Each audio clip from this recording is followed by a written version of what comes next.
Agradecemos esta comunicación. Buenos días, señor del Solar. Muy buenos días, Fernando. Como siempre, un gusto estar en comunicación con ustedes. Buenos días, Premier. Muchas gracias. Buenos días también. Como usted sabe, se ha podido ya leer diarios después de esta corta noche. Se le reprochan algunos silencios, más que las cosas que dijo. Silencio sobre Bambas, por ejemplo. Silencio sobre Fiori, por ejemplo. Es cierto que son temas de coyuntura, pero que tienen un alcance estructural también. Es decir, informalidad y las dificultades de los proyectos mineros en el Perú. Así es, así es. Muchas veces no se puede poner el énfasis que uno quisiera en un discurso que ya de por sí se acercó a las 2 horas, lo cual no quiere decir en absoluto no darle la importancia que tiene. De hecho, en el caso de las Bambas, continuamos con el diálogo en una circunstancia coyuntural especialmente difícil, pero que, como mencioné de hecho al comenzar el discurso, responde en realidad a un problema estructural. Tenemos que, como Estado y por supuesto como gobierno, tratar de dirigirnos hacia una conversación que nos ayude a poder hablar de los temas de desarrollo que están a la raíz de los problemas de las comunidades, de la desconfianza que mantienen en el Estado, también en algunas empresas. Tenemos que ver cuáles son las buenas prácticas que se están realizando en nuestro país y en otras partes, donde se consigue armonizar comunidad, agricultura, convivencia general con minería y con el Estado. Tenemos que corregir la ausencia del Estado. Así que eso está presente en el tema de las Bambas. Hemos insistido permanentemente en el diálogo. Hemos estado el domingo pasado con el presidente de la comunidad, Gregorio Rojas, en la conferencia episcopal junto con la Defensoría del Pueblo. Vamos a continuar este sábado. No hemos dejado de ver en medio de una semana donde venía el voto de confianza ese tema y la posibilidad de buscar estrategias que nos abran el espacio para una solución inicial. Pero también hemos tenido ya reuniones en Chumbivilcas, que continuaremos este 9, para hablar de lo que queremos, de lo que la propia provincia de Cotabambas ya dijo que quiere. El plan de desarrollo definitivo que el presidente Vizcarra ofreció en su momento, que ha sido avanzado en más de un 20, hasta un 23%, pero que necesita avanzarse más, y que es la conversación que tenemos que tener, ¿no? Ministro, buenos días. Jaime Chincha le saluda. Buenos días, Jaime. Interesante, ambiciosa, la idea insertada a lo largo de todo el discurso de cambiar la historia. Ciertamente la realidad probablemente haga aterrizar algunos de los proyectos y planteamientos que usted ha esbozado en estas casi 2 horas. Sin embargo, yo quiero insistir con el tema de las Bambas y no con una explicación que usted debió o no dar ante el Pleno del Congreso sobre el conflicto de las Bambas, sino cuando usted, en la página 7 de este discurso, habla de la inversión privada y que seguirá siendo un motor de la economía impulsada principalmente por la actividad minera, que es algo real, algo necesario. Usted destaca los proyectos como Quellaveco, Mina Justa y la ampliación de Toromocho, y no mencionó a las Bambas. ¿Qué tendría usted hoy? Ya lo de ayer pasó. ¿Qué tendría usted que decir hoy sobre el proyecto minero Las Bambas, teniendo en cuenta lo que ya todos sabemos? 1% del PBI anual, el proyecto cuprífero más importante no solo del Perú, sino también del mundo. ¿Qué mensaje le estamos dando a los agentes externos y a los grandes inversionistas?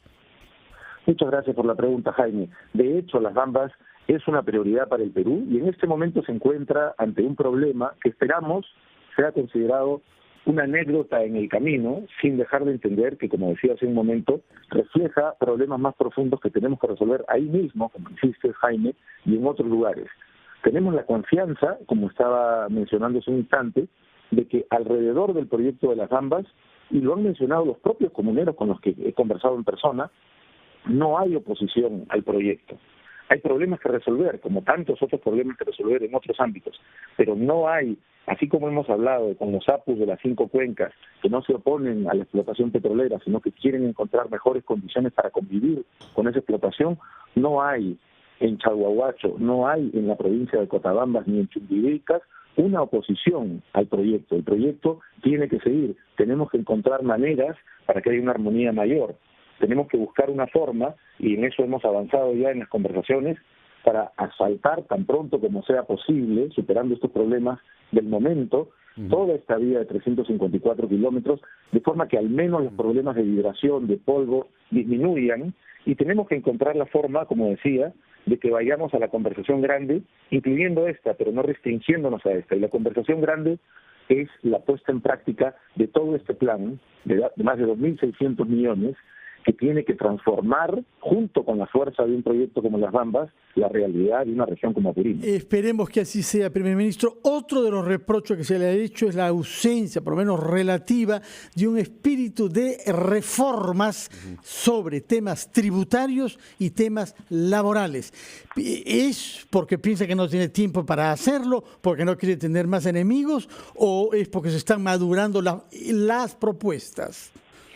Hay trabajos que se están haciendo en el tema tributario, va a haber, y en ese sentido estamos también a la espera de que el Congreso finalmente avance con la norma antielusiva, que ha sido ya una realidad, que como sabemos quedó suspendida.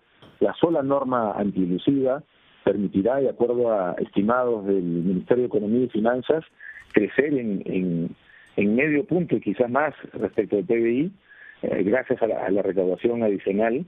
Y el tema laboral es un tema laboral que tenemos que trabajar con un diálogo entre todos. Es decir, hay una preocupación, el presidente ha manifestado que cualquier avance que tengamos no debe implicar la reducción de derechos laborales. Lo que tenemos que reducir es la informalidad, lo que tenemos que reducir, lo que tenemos que aumentar, es la productividad, en la medida que con un plan de productividad, que es parte del enfoque de competitividad de la política del gobierno, consigamos que una cantidad de MIPES se enganchen en cadenas de producción con empresas más grandes, con mercados más grandes, podremos incrementar la productividad y por lo tanto reducir la informalidad y fomentar el empleo, mientras conseguimos un diálogo que tiene que incluir también a ese sector ocupado por 3 de cada 4 trabajadores en el Perú, que es la informalidad. Muy brevemente, ministro. Incluirlos en la conversación. Brevemente, usted en este eje de cambio de la historia, que es transversal en su discurso, sienta nuevas bases y las plantea y propone la reforma política y la reforma judicial. Hubiese sido interesante, que lleve usted un proyecto de las varias reformas que plantea la Comisión Tuesta. Entiendo que el Ejecutivo las está evaluando. ¿Para cuándo vamos a tener una propuesta firme por escrito del Poder Ejecutivo respecto a la reforma política? Gracias otra vez por la pregunta, Jaime. Efectivamente, esta es una prioridad muy grande del gobierno. Hemos avanzado muchísimo en la revisión como Ejecutivo de las propuestas de la Comisión de Alto Nivel y quisimos evitar el día de ayer algún grado de confusión. Si llevábamos, aunque sea un proyecto como sugieres, o todos los proyectos, no queríamos que se genere una sensación de estamos sometiendo a confianza el trabajo del gabinete por investidura, pero también estos proyectos, de forma que si la confianza no se da, podríamos entrar en una situación, digamos, de casi crisis constitucional. Fue una conversación que tuvimos con cada una de las bancadas con las que tuvimos reuniones en los días previos a la investidura, y estamos ya listos para que en estos días nos acerquemos al Parlamento ya con la confianza otorgada y con los proyectos de ley del Ejecutivo. En estos días, con los proyectos entonces. Pero casi inmediatamente. Una última pregunta, porque sabemos que está usted atareado, señor primer ministro. Hizo usted ayer un elogio del modelo utilizado para las obras de infraestructura de los Juegos Panamericanos y mencionó que debe aplicarse en otras obras del Estado. ¿En cuáles tiene en mente para que se puedan agilizar aplicando un modelo que vemos que funciona? Muchas gracias por la pregunta, Fernando. Efectivamente, como mencioné en el discurso, y luego en las palabras de cierre ya a la altura de la 1 de la mañana de hoy, tenemos que preguntarnos como Estado cómo podemos hacer las cosas mejor. Los Panamericanos han sido un ejemplo de cómo pueden hacerse las cosas bien. Eso no quiere decir que necesariamente ese tipo de esquema funcione para todo tipo de grandes obras del Estado. Por eso que nos hemos reunido con el equipo de todo el Ejecutivo que ve esos aspectos, incluido el equipo de Panamericanos, y nos hemos dado un lapso de 45 días para ver cuánto de ese esquema o qué partes de ese esquema o si todo de ese esquema puede ser aplicado a ciertos ámbitos. Estamos pensando en temas inicialmente que puedan acercarse a la experiencia de la reconstrucción. Como dije en algún momento, la reconstrucción no es la única urgencia que debemos enfrentar. Tenemos la urgencia permanente, año tras año, de las heladas en las zonas altoandinas y del friazo en las zonas donde los Andes se encuentran con la selva. Tenemos que ver si tenemos la capacidad de responder, ¿es esta la vía? Tenemos varias de las obras que protegerán a las zonas afectadas por el niño costero de manera, esperamos, definitiva ante cualquier otro desastre en los años que vienen, que son obras grandes. ¿Cuántas de esas obras están pendientes y cuántas de ellas podríamos enfrentar de una manera mucho más efectiva con un esquema parecido? Esa es otra pregunta sobre la mesa. Y si este modelo funciona en la reconstrucción, no se descarta que ya se use de manera extensiva en las licitaciones. Lo que tenemos que preguntarnos, Jaime, es efectivamente si funciona y si funciona en la lógica de lo que llamaríamos empaquetar grandes proyectos de infraestructura. Es decir, podemos hablar, ahora estoy hablando en términos hipotéticos, pero son las preguntas que tenemos sobre la mesa, sobre un conjunto de hospitales en el país, sobre una cantidad de escuelas en el país, sobre un conjunto de puentes, obras grandes, donde podamos recurrir a un esquema que además, hay que decirlo de una vez, no es solamente positivo y ha sido exitoso por el esquema legal mismo y las capacidades que se da para contratar, sino también por los equipos humanos que han sabido convocar. En el fondo, un elemento esencial ha sido, lo sabemos ya por los panamericanos, y deberá seguir siendo el equipo humano que está detrás de estas grandes ambiciones. Muchas gracias, señor Salvador del Solar, primer ministro, por hacer estas declaraciones, pocas horas después de haber dejado el Congreso, en donde estuve. No sé si quiere dirigir unas palabras finales a través de las ondas de RPP. Sí, muchas gracias por concederme esta entrevista. Efectivamente, consideramos que en medio de las dificultades y los retos que siempre enfrentamos como país, no debemos perder de vista que hemos avanzado como nación de manera importante en los últimos años y también en estos. La economía, insistí ayer también en el cierre, viene dando muy buenas señales. No debemos llenarnos de pesimismo. Cuando dijimos en el discurso que podemos cambiar la historia, es porque podemos hacerlo y porque somos un país fundamentalmente joven que está sentando las bases para el cambio. Pero no queremos que eso suene a palabras vacías. La historia en grande, cambiarla, no se hace de un momento a otro, pero puede comenzar a cambiarse si se va en la dirección correcta. Creo que la conversación de ayer en el Congreso fue una demostración de lo que es la democracia, del espíritu democrático que tenemos como país. Hay espacio para las críticas, para los reclamos, por las exigencias, por vacíos que no se encontraron en el discurso, pero también hay espacio para el consenso. En un contexto en el que estamos, si nos ponemos a trabajar para ver dónde están nuestras urgencias y dónde nuestros puntos en común, efectivamente podemos comenzar a cambiar la historia. Muchas gracias por sus declaraciones en RPP, señor primer ministro. Que tenga un buen día. 9:15, hacemos una pausa y retomaremos después nuestra entrevista con un economista que muy oportunamente... Acá está Alejandro Indacochea. Y que reaccionará a lo dicho por el primer ministro, Alejandro Indacochea. Primero la pausa. Volvemos. 9:19, estamos en los estudios de RPP con el economista Alejandro Indacochea, que ha escuchado con nosotros este complemento de la intervención en el Congreso que ha hecho el primer ministro aquí en RPP. Señor Indacochea, el primer ministro nos ha dicho que hay un pesimismo excesivo en el ambiente, que no quiere ver que hay señales positivas de nuestra economía. ¿Tuvo o no razón de decir eso? Mira, tenemos fortalezas como país.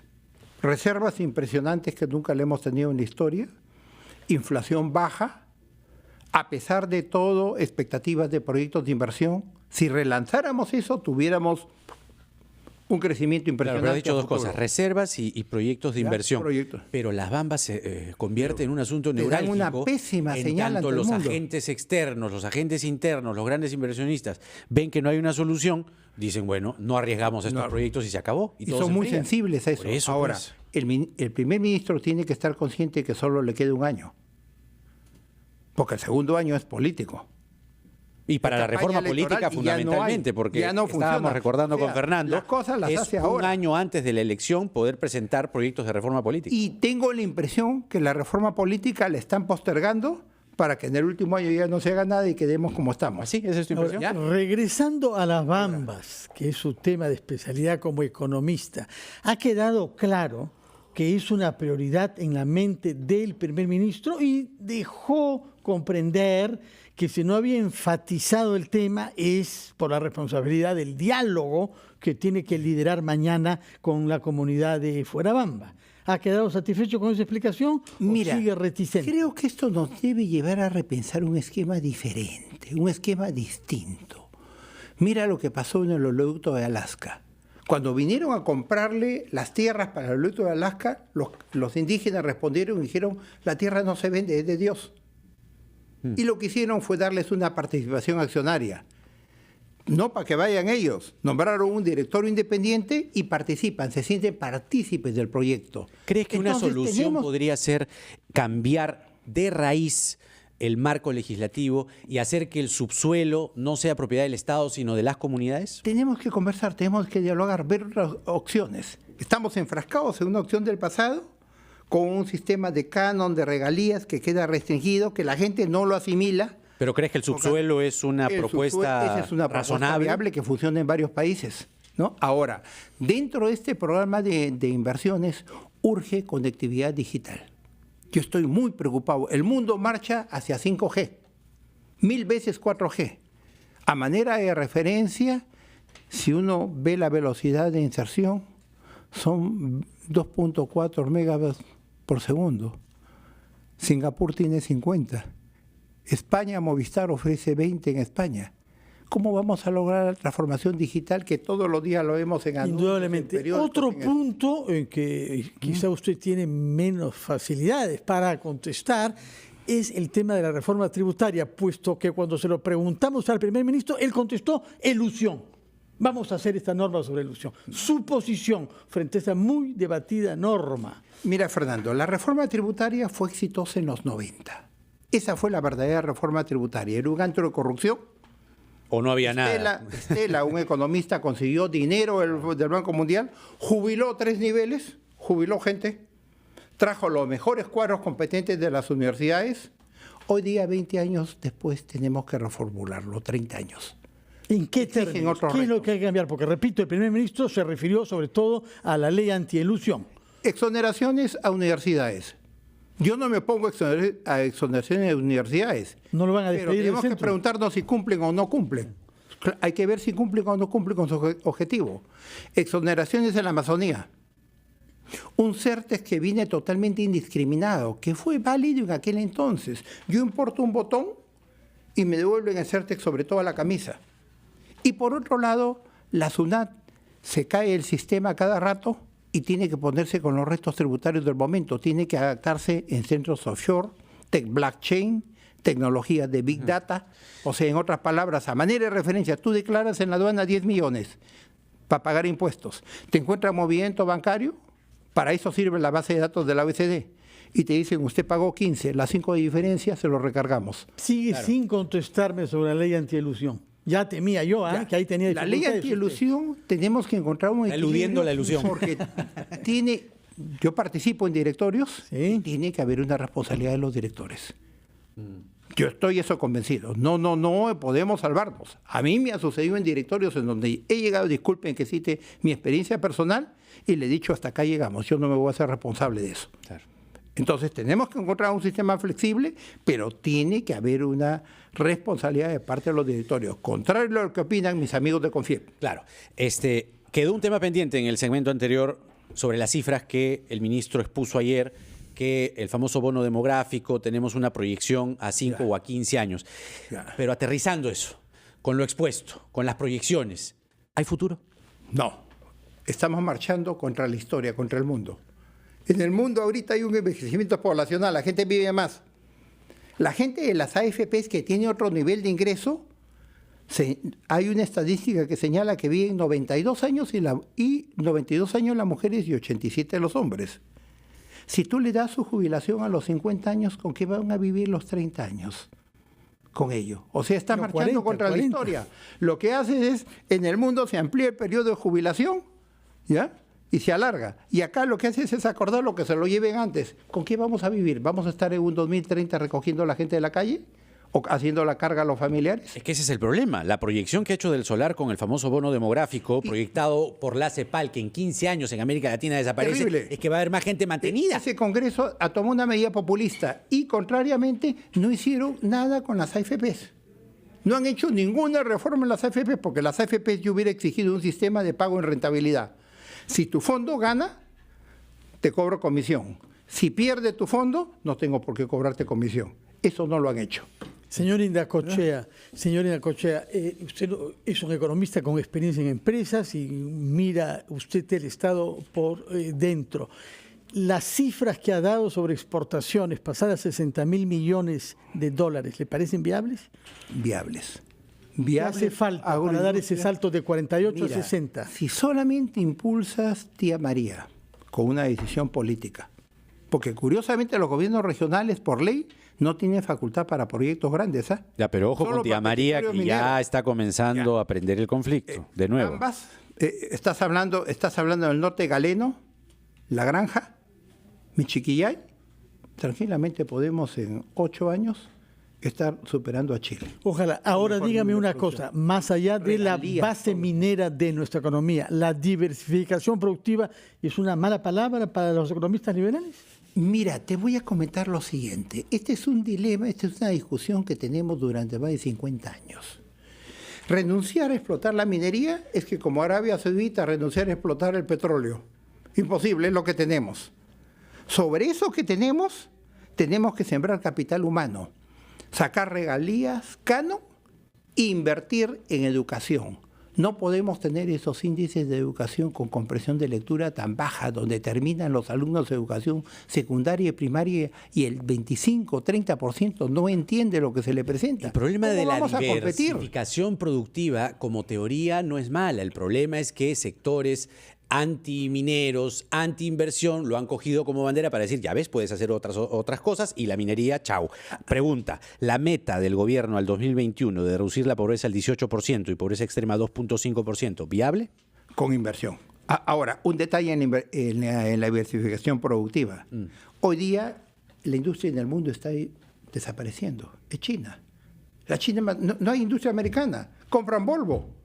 Están comprando las franquicias italianas. Bien controlada por el Partido Comunista, además, el Partido Comunista. La paradoja del mundo, la paradoja del siglo XXI es que la economía más grande del mundo va a ser una economía estatal y donde no se respete propiedad intelectual. Trataremos de hallar nuestro lugar en este mundo complejo. En todo caso, le agradecemos su presencia acá y si hemos comprendido bien lo que nos ha dicho, usted comparte con el señor Del Solar que hay un excesivo pesimismo y que debemos mirar también las cosas buenas que se han hecho en los últimos años y las señales positivas de nuestra economía. Me parece estamos... Y una agenda concreta donde él ejecute. No es simple, no basta la buena comunicación, la simpatía y haber cambiado de y no basta con decir solamente cambiar la historia. Cambiar la historia, no, hechos concretos. Señor Indacochea, muchas gracias, que tenga buenos días y ojalá que vivamos para ver este cambio de la historia. Buenos días. Hacemos una pausa para escuchar los titulares de la media hora y regresamos a Ampliación de Noticias. Volvemos.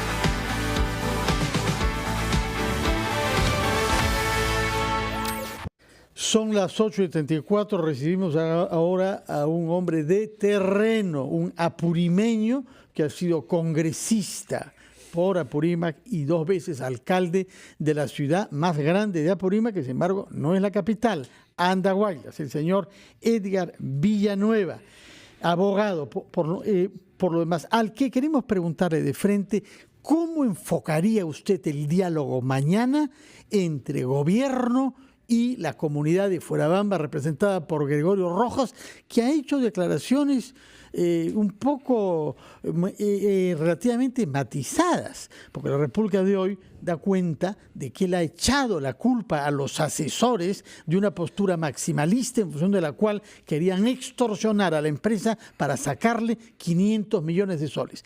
¿Cómo haría usted para negociar con provecho con el señor Gregorio Rojas? Buenos días, muchas Buenos gracias. días. En realidad, aterrizando. No se puede negociar en la nebulosa. Yo lamento que el día de ayer, anoche, y ayer, incluso en la réplica, el primer ministro no haya dicho nada prácticamente a la Bamba, salvo 2 líneas. Ahora ha hablado, ¿ah? Ahora ha hablado, Ahora. Sí lo he escuchado. Sí. Sin embargo, todavía siento que está en las generalidades. Aquí hay que aterrizar, don Fernando. Es verdad, el señor Rojas tiene una declaración ante el fiscal donde le inculpa a los asesores A los hermanos Chávez Otero. Otero. Y que montaron el bloqueo. Así es. Sin embargo, a la hora de salir de la prisión hay que ser honestos, acá y claros. El señor Rojas ha ido a su comunidad, ha hecho la consulta que le han planteado la comisión y el propio primer ministro. ¿Y qué dijo? la comunidad le dijo, mientras no salgan los asesores, no hay posibilidades de arreglo. Ya, pero Y eso él es ha casi un asumido eso. microreferéndum. El señor Rojas no puede explicarle a la población, hacer un trabajo de persuasión y decirle, los Chávez Sotelo, primero, tienen prisión preventiva. Segundo, me quisieron extorsionar. Tercero, quería poner por delante a los niños, a las mujeres y a los mayores de edad. ¿No se puede hacer eso? Esa no es la versión que el señor Rojas ha dado en su comunidad.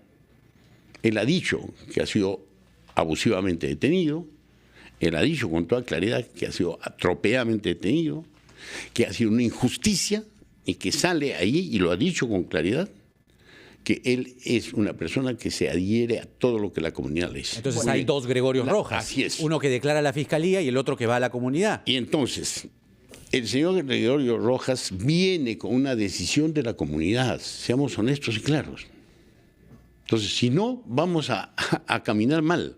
No. El señor Rojas viene con nueve dirigentes más. Donde Sí. estamos caminando mal es que una cosa se le diga a la fiscalía y otra cosa se le diga a la población. ¿Por qué el señor Rojas, y es lo que debería hacer, es lo mismo que le dice a la fiscalía, le dice a la población para que la población sepa quiénes son los Chávez Sotelo? Mira, el señor Rojas tendrá que explicar sus inconsistencias, pero lo concreto es que en la Asamblea han decidido que mientras no se suelte a los asesores no hay posibilidad. Ahora bien, sin embargo, si viene con esa tesis, mi temor como apurimeño, como peruano, es que si ya viene con esa tesis al día de mañana, y usted me ha preguntado cuál sería, imagínese que la discusión se enfrasque en que si salen o no salen los dos asesores, ¿me entiende?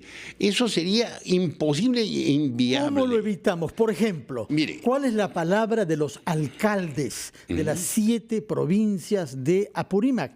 Porque la comunidad de Fuerabamba es una comunidad, entre otras casi 40, que están concernidas de alguna manera por el área. acá viene lo interesante, que puede abrir una negociación positiva. Resulta que mientras Fuerabamba y algunas comunidades más aledañas donde estos señores han sido asesores han planteado que como condición y prerequisito salgan ellos para llegar a una negociación, todos los alcaldes de Cochabamba, de Grau, de Apurímac, han señalado que ellos no ponen las manos al fuego por esos asesores y no piden el retiro. Y usted ve los comunicados en los frentes de defensa, no piden en absoluto la libertad de esos señores. ¿Qué es lo que piden? ¿Qué es lo que piden? Ahí viene, uno, que el Estado cumpla con lo que ha dejado de cumplir durante más de 14 años. Es decir, las 17 condiciones. Y el plan de desarrollo. Es que el plan de desarrollo es una derivación de las 17 condiciones que no fueron cumplidas durante 12 años por el gobierno. Cuando el señor Vizcarra llegó a Cotabambas, cuando era ministro de Transportes, el señor Vizcarra se comprometió precisamente a reivindicar al Estado y lanzar este plan de desarrollo. Pero, y hay una ley. Señor Villanueva, incluso, sí. con todo respeto. Sí, eso es lo que hay que entonces destacar y Así levantar. es. Que lo que la gente quiere es gozar, compartir los privilegios del progreso y de la riqueza. Hay que hacer a un lado el discurso extremista de la izquierda, antiminero, que es una monserja que ellos siempre quieren levantar, poner el pretexto del polvo, poner el pretexto que es justificable y hay que atenderlo, por eso hay que pavimentar la vía. Pero lo que hay que tener claro es que lo que la gente quiere es gozar el progreso y lo que hay que entenderse es cómo hacerlo. Entonces, primero, quitar de lado a los extorsionadores, levantar el mensaje de que los Chávez Sotelo son extorsionadores y además no van a salir porque tienen una prisión preventiva de 36 meses. Bien, pero el tema es a la hora de la negociación. Es que a eso ¿Con qué voy, arma pues. se negocia? Si el señor, mire, y esto es una novedad, y esto es positivo en el caso del señor Rojas, el señor Rojas ya ha introducido a su discurso estas 17 condiciones. O sea, el señor Rojas ha ampliado lo que era estrechamente pedir dinero, 100 millones, 500 millones. Para su comunidad. Para su comunidad, ya ha ampliado el criterio debido también a la presión que hay a nivel de toda Y debido a Apurímac. que los Chávez Sotelo han salido de la Así es. escena. Bueno, perfecto, pero aquí hay un tema. Al ampliar su panorama y decir también que se cumplan las 17 condiciones, enhorabuena. Mañana se abre el espacio para dialogar.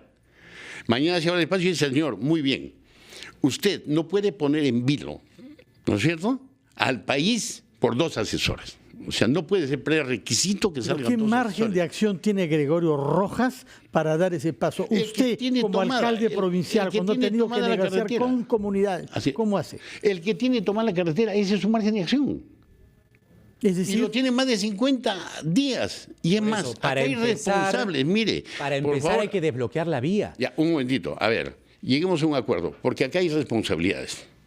Este proceso de la toma de la vía y el trato y el manejo de esto viene del Ministerio de Transportes, primero. Cuando pero se toma la bloquear vía, vías es delito. Sí, está bien. Y darle piedras pero a los vamos helicópteros el es delito. Ministerio de Transportes entra a negociar y negocia muy mal. Y permite precisamente que se desarrolle esta toma. Luego, cuando fracasa el Ministerio de Transportes, entra el Ministerio de Energía y Minas. Y vuelve a fracasar, porque no tiene una política clara respecto a este conflicto. Ese es el problema. Finalmente aterriza en la presidencia del Consejo de Ministros y le entregan una... ¿cuál es la política clara que se puede tener cuando uno es apurimeño como usted? Mire Que ha usted, sido congresista. Así es. Mire, Y la alcalde. política es clara. Si es que el Estado ha asumido un compromiso de 2.850 millones y no ha cumplido en estos 2 años, porque ya estamos hablando de 2 años, y no ha cumplido, y el primer ministro acaba de decir que han avanzado 20%, y yo dudo. Sin embargo, dejemos en 20%. A este paso, el compromiso de 2.850 millones es al 2021. No llegamos ni al 50%. Pero por eso, Entonces, otra acá hay una cosa, señor tesis. Villanueva. Por favor, me permite Sí, 30 sí, segundos, sí, una 30 tesis. segundos. Mire, sentemos con el señor, que se siente el Estado con el señor Gregorio, perfecto, con las 9 comuneros más que vienen, explicarles que el problema básico ya se trasladó al escenario más grande y que el Estado está comprometido a cumplir con eso, como acaba de decirlo el primer ministro. Pero ojo, aterrizando, ¿sabe qué? Yo le doy una salida al primer ministro. Así vemos. ¿Sabe qué? ¿Cuál? ¿Sabe qué pasa? Cuando se vendió las Bambas, Glencore le vendió a MMG, resulta que por la utilidad que tuvo Glencore, ¿no es cierto?, pagó al Estado 1.500 millones de soles. Nosotros dijimos públicamente que eso le correspondía a la mitad a Apurímac, conforme había respondido el tema a la hora de la concesión. ¿Y qué pasa? Ni un sol, ni un centavo le han dado a Apurímac. Es un atropello del gobierno. A Pero Apurímac. sí ha habido dinero que ha ingresado Ha a las ingresado a las comunidades. arcas y ni Ha un ingresado centavo, al gobierno imagínese. regional, pero por eso, ahí es mal manejo de los gobiernos regionales y No, locales. no ha entrado al gobierno No, ¿cómo que regional. no? ni No, un se han habido centavo. regalías, se han habido regalías. Claro que sí. Esa es otra cosa. Estoy Ah, no, hablando pero de la que ha entrado utilidad dinero, ha entrado dinero. de la compraventa. O sea, no, perdón, lo que usted está deslizando, sugiriendo... Y no estoy los- sugiriendo. No. Estoy afirmando. Por eso, pero lo que se entiende del mensaje es que pobrecitos no han recibido nada. No, Eso un es verdad. momento. A ver, aclaremos. Cuando hay una tesis y una alternativa, siempre hay que definirla. Si el Estado se ha apropiado, el gobierno central, de 750 millones que le correspondían a Apurímac, La mitad del monto. la sí. mitad del monto de las utilidades de la renta, de la compraventa, esos 750 millones pueden ser ahora repuestos en una negociación grande respecto a este tema. Bueno, ojalá que lo escuchen. Una cosa muy chiquita nomás, una cosa muy Sí, chiquita, con todo que gusto. creo que usted como hombre de Estado, ex congresista, ex alcalde, tiene que predicar. No se puede ceder ante la ley, no se puede permitir que se tiren piedras a helicópteros, no se puede permitir que se tiren piedras a los buses. Hay que hacer respetar la ley. le Porque contesto. si no respetamos la ley, esto se vuelve el viejo este. Le contesto del siguiente modo. En eso creo que hay que estar claros. Un momentito. Permítame 30 segundos, 30 40 nomás, segundos ¿eh? para decirle Porque lo acá hay que siguiente. respetar ¿Sabe el qué? tiempo también. Acá ya se tiró la pita a tal grado que está en peligro, no solo el 1%, está en peligro las regalías, está en peligro el canon. Y la inversión, Está en peligro la porque inversión, los grandes está en inversionistas van a ver esto y van a decir, no, ahí no 14.000 invierto. millones de dólares están previstos para Apurímac en los próximos 4 años. Tomamos nota de que se ha pierde jalado demasiado eso. las pistas, señor Villanueva. Algo eso. me dice que va a recibir una llamada de la conferencia episcopal para que colabore con el diálogo usted mañana. Con todo Muchas gusto. gracias. Se trata de y mi buenos tierra y días. mi pueblo. Y que Gracias. viva a Apurímac, efectivamente. Buenos días, señor Villanueva. Pauta y regreso. Bueno.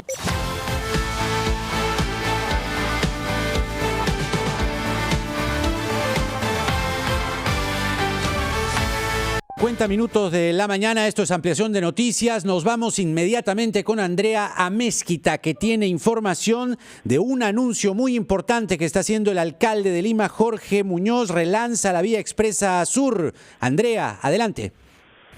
¿Qué tal, Jaime? Sí, la obra ampliación de la vía expresa sur fue relanzada por el alcalde de Lima, Jorge Muñoz. Esta obra costará $200 millones. Serán 5 kilómetros de conexión directa desde Barranco hasta San Juan de Miraflores, que se prevén culminar en 24 meses. Esto luego de que el Ministerio de Economía dé el visto bueno a la adenda. La obra promete que se pueda llegar de Barranco a San Juan de Miraflores de 5 a 7 minutos. Además, va a tener la ampliación del metropolitano, 2 vías libres en ambos sentidos y una vía rápida en ambos sentidos con peaje. Al respecto, el alcalde de Lima dijo de que este peaje va a durar 40 años. Indicaron que hay 700 predios en la ruta de construcción entre Barranco y Surco que van a tener que ser expropiadas. Ahora, para este trabajo tienen destinados $70 millones. En el evento, el alcalde de Lima firmó un renovado contrato de concesión donde además incluye una cláusula anticorrupción. Esto fue firmado con el gerente general corporativo de Graña y Montero, Luis Díaz Olivero, la empresa que va a hacerse cargo de esta obra. Adelante, Jaime. Gracias, Andrea. Y rápidamente tomamos contacto con Mariano Calvera, quien se halla con la ministra de Educación, Flor Pablo, que ha hecho declaraciones sobre el currículum y el concepto de género que se emplea en él. Adelante, compañero. ¿Cómo estás, Fernando? Jaime, así es, la ministra Flor Pablo, ministra de Educación, se pronunció acerca, primero, de lo que ha anunciado este colectivo Padres en Acción, esta movilización, luego de que la Corte Suprema declarara infundada la demanda contra el enfoque de género que se va incluido en el currículo nacional. La ministra ha dicho claramente que ya no buscará polarizar más ni generar divisiones, porque lo que busca el enfoque de género es formar personas que no discriminen, respetuosas de la diversidad, personas tolerantes bajo una educación humanista y ciudadana, que es lo que busca el enfoque de género. Esto lo dijo el día de hoy en una actividad que desarrolló junto a la ministra de Desarrollo e Inclusión Social, Paola Bustamante, en el Colegio César Vallejo de la Victoria, una actividad a propósito de la finalización de la semana de lucha contra la anemia, que busca reducir este año de 43.6% a 39% el porcentaje de anemia en niños menores de 3 años. Una actividad que contó con la participación de los alumnos, de padres de familia, a quienes se les brindó un taller educativo para conocer más cuáles son los elementos alimenticios que se debe considerar para combatir la anemia en los más pequeños. Adelante. Gracias, Fernando. Mariano, por dar seguimiento a estas actividades de las ministras de Educación y del MIDES. Nosotros recibimos al señor Jorge Zapata, no ya tanto para hablar sobre temas de valores, sino de construcción material. Usted es miembro del Comité de Edificación de la Cámara Peruana de la Construcción y tiene muchas quejas que formular. Lo escuchamos, señor Jorge Zapata. Bueno, ante todo, muy buenos días. Gracias por la invitación, por dirigirme a su audiencia tan concurrida. Nosotros en la Cámara de la Construcción estamos preocupados y queremos siempre entablar una relación armónica con el gobierno para que se promueva más la construcción de vivienda, que es importante para todos. Nosotros podríamos construir 60.000, 80.000 viviendas al año sin ningún problema. El otro día hablaba con el presidente de las entidades técnicas, de las ejecutoras de microempresa que hacen vivienda techo propio, módulo unifamiliar, y ellos son 600, pero en actividad solamente hay 200. Porque se ha reducido el programa y ellos solamente con su gremio podrían hacer 60.000 viviendas al año. ¿Por qué no vamos a tope de nuestra capacidad constructiva? ¿Qué lo frustra? A ver, en Lima básicamente es el precio del suelo. Lima es una ciudad que se ha extendido kilométricamente hacia los extremos y el suelo que está pidiendo hoy día el demandante de vivienda es el suelo en la zona centro, llámese Miraflores, Magdalena, Barranco, Lince, Jesús María, y usted va a ver que hay una gran cantidad de proyectos ahí. Las zonas más periféricas tienen un problema que es el siguiente, no tienen los servicios adecuados, agua, desagüe. Los lotes son pequeños, con lo cual hay que acumular 5, 6 o hasta 10 lotes para poder hacer un proyecto importante, y aún así los precios son altos. Bueno, señor Zapata, es un tema complejo porque además queremos que nos hable sobre el norte, quede invitado. La lo más infraestructura quedó pendiente. Efectivamente, como usted dice, la industria de la construcción es un indicador del crecimiento general y gran generador de empleo. Y además, perdóname, la vivienda tuvo su boom, pero la infraestructura hasta ahora no tiene su boom. Ese tema se queda pendiente. Muchas gracias por su presencia, señor Jorge Zapata, y quede invitado, por favor, para desarrollar con más tiempo. Tenemos que darle la palabra al chef Gastón Acurio, que como cada día tiene una nueva receta que proponernos. ¡Qué rico! Feliz día, y no se olviden del fin de semana la Feria Ar Lima en la Escuela Militar de Chorrillos. Buenos días. Buen día.